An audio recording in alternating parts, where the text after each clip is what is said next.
What are the best places to buy real estate right now in Washington, DC? Whether you're a longtime investor looking for a new neighborhood to get a hold of some properties in, to buy and hold or fix and flip, or a home buyer looking to buy a home for yourself, especially a first-time home buyer, trying to get a really good deal and make the process a little bit easier on you, it's never a bad idea to look at neighborhoods where you may be able to build some equity quickly with your investment. So that's why today we're talking about the top 6 places to make a real estate investment right now in DC. Just a quick note here at the beginning, I'm in no way able to tell the future or guarantee these thoughts and ideas, nor does my real estate license qualify me or any realtor to guarantee or heavily influence or really recommend any particular investment opportunities. These are my personal opinions, and in fact, most of the research and thoughts behind my picks here come from my years as a real estate investor, and much less from my experience as a licensed realtor.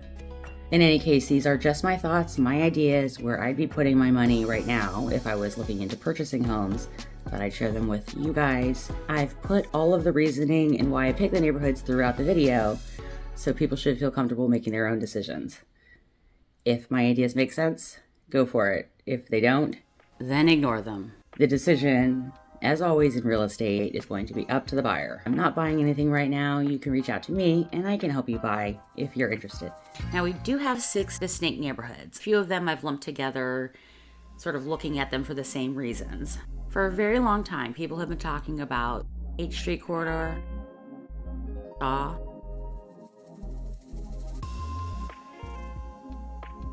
and then more recently, NoMa is a really great opportunities to get a great deal.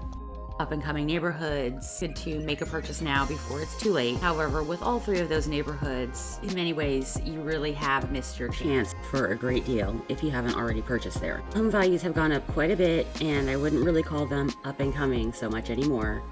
3 of these neighborhoods are over $600 square foot average, close to $700, which is very comparable to neighborhoods like nearby Dupont and Truxton Circle by now.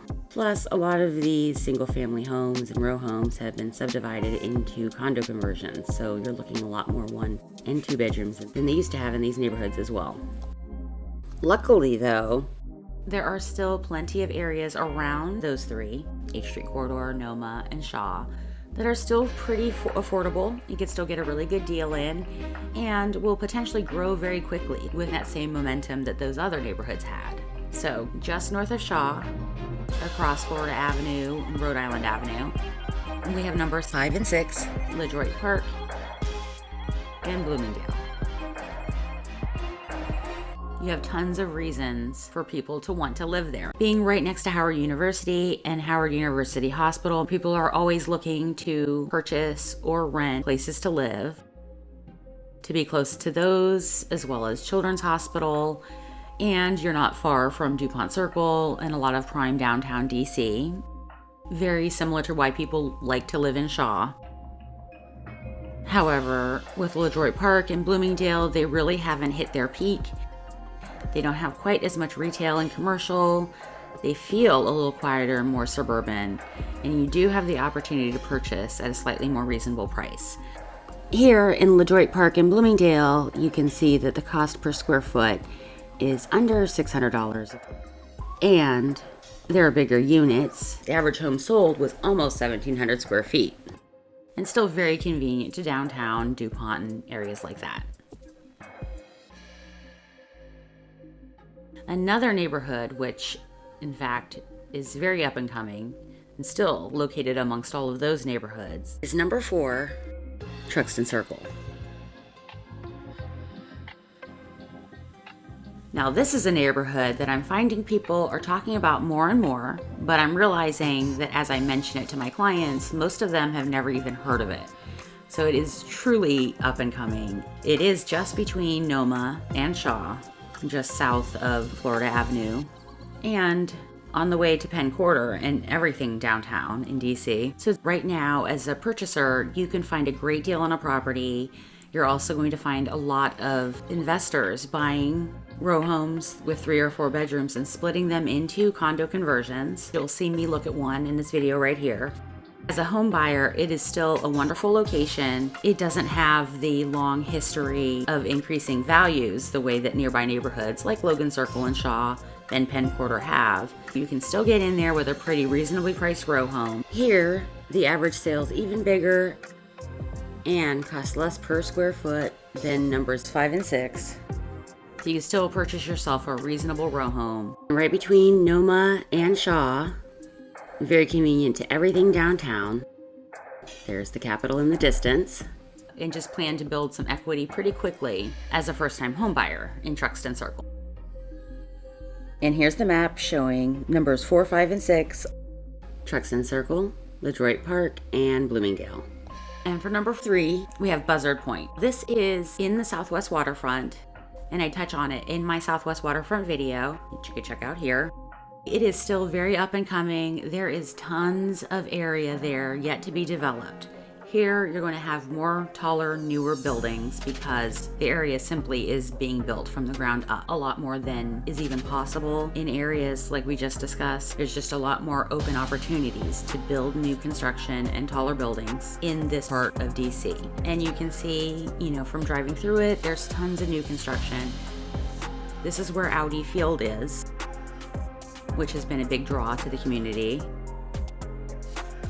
as well as just parks and lots of fun things to do along the waterfront. You aren't far from National Stadium either. The metros are right there, so still very convenient to get around and to get to downtown DC. In fact, you're only about 6 or 8 blocks from the National Mall, so we've got tons of different government buildings between Buzzard Point and the mall. You're more likely to be able to get a brand new property in Buzzard Point than you are in most of DC. And for number 1 and number 2, I have those lumped together as well because my recommendation to purchase in these new neighborhoods is very much the same reason, so that my list has some organization to it. Number 2 is going to be Kingman Park. And number 1 is the area right across Anacostia from Kingman Park and the RFK Stadium complex, and that is downtown Ward 7, Fort Dupont, and Lily Ponds. Kingman Park has long been a very reasonable neighborhood near Capitol Hill. Capitol Hill prices have gone up just as the rest of DC's prime spots have, such as Dupont Circle, Georgetown, Adams Morgan, and places along those lines that are just very convenient to downtown and have a long storied history. Kingman Park has been sort of outside of those growing standards for a very long time. However, as there's just more need for more people to develop more homes in the city, Kingman Park and the area around there has got to sort of come next, especially because we have the RFK redevelopment coming so soon. Within the next 5 years or so, there is tons of growth that will be seen in that area because of that redevelopment. RFK Stadium is going under a complete and total reconstruction. It's been closed for years. It's going to be demolished, and the plans are amazing. It's going to be a multi-use sports center, activity center for youth and adults, as well as a large market hall. It's planned to give foodies a new place to go for fresh food and world-class dining in DC. DC has given the RFK Stadium their go-ahead, and they are giving them tons of financial support. DC has already pledged to tear it down so that the private investor can build it up much more easily and much more quickly without hitting too many snags at the beginning to ensure that it goes quickly and smoothly. With DC helping so much at the front end, I don't think we're going to hit any real slowdowns the way we do with some development projects. So, RFK Stadium is going to be turned into this amazing sports complex. We don't know yet what will be the anchor. However, the Commanders are already being looked at as one of the potential options to be the highlight. And their amazing 2024-25 season has made them an even better choice to think about as the anchor for the new complex. Having them back in DC would be absolutely fantastic. The first place I saw a DC football team game was at RFK Stadium, and I'd love to see the Commanders play there sometime in the future myself. There's a ton of redevelopment plans for that whole area, RFK and the Stadium Armory Complex, which will be coming soon. In the next 3 to 5 years, you should see a lot of progress along those routes, making Kingman Park, which is on the main part of DC, right next to Capitol Hill, a great opportunity to purchase now. You can still get row homes comfortably around $500,000 or $600,000. They don't even have a lot of condos, so it's another area where you will be seeing a lot more condo conversions and that type of thing. There may even be land where they can tear some things down and build new buildings where you don't have as much opportunity there, again, in the central parts of DC, like Capitol Hill. So you probably have some opportunities to buy some new condos coming up as well. And our top pick today is the area right on the other side of the Anacostia River from Kingman Park and RFK Stadium, and that is Minnesota Embedding, Fort Dupont, and Lily Ponds. Being separated by a river from downtown DC has left it much more stagnant than the rest of DC and a lot of the DMV area.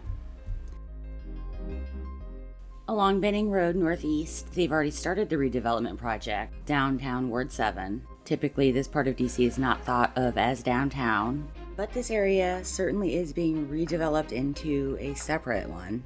They've already made a lot of progress. They've also built up a lot of parks, trails, community activities along the Anacostia waterfront, all along the river here. So this community is really geared up and ready to go. A really cool thing is that part of the RFK redevelopment project is 4 pedestrian walking bridges over the Anacostia. So hopefully that has a major impact and finally bridges the gap that's been between these two parts of DC since very early on. So let's get into the real estate figures here. You can get condos, 2-bedroom condos for as low as $70,000, $90,000, and the condo fees aren't necessarily very high. There are plenty of opportunities to purchase row homes here for less than $300,000. A lot of options, around $260,000, $280,000. Now, these are going to be row homes that most likely do need some work, attention investors. But if you see when we get further along, even the value of them now, once they're fixed up, is quite a bit higher. When you get up into the $300,000 range, these row homes are going to be much more move-in ready. Some are fixer-uppers, really good for the first-time home buyer who is looking to build some sweat equity quickly. If you do have a slightly higher budget and get into the $400,000s, here's where you're going to see things that have been renovated. So if you imagine taking one of those ones that was for sale for like $260,000, putting in $50,000 to $100,000 worth of work, that's $360,000. You can clearly sell it here for around $450,000. So that's really amazing if you're looking for a fix and flip investment. I'd say even if you purchase around the $400,000 mark and sit on it for a few years through this RFK redevelopment, I still think you'd be very, very happy with your investment here if you make it in time. Certainly my number one pick, and where I would be looking to make my own investment purchases in DC for the next couple years. These have been my top 6 places to invest right now in DC. So in the meantime, let's just keep this between us. You can reach out to me if you have any questions. Thanks for watching, take care, and I hope to see you next time.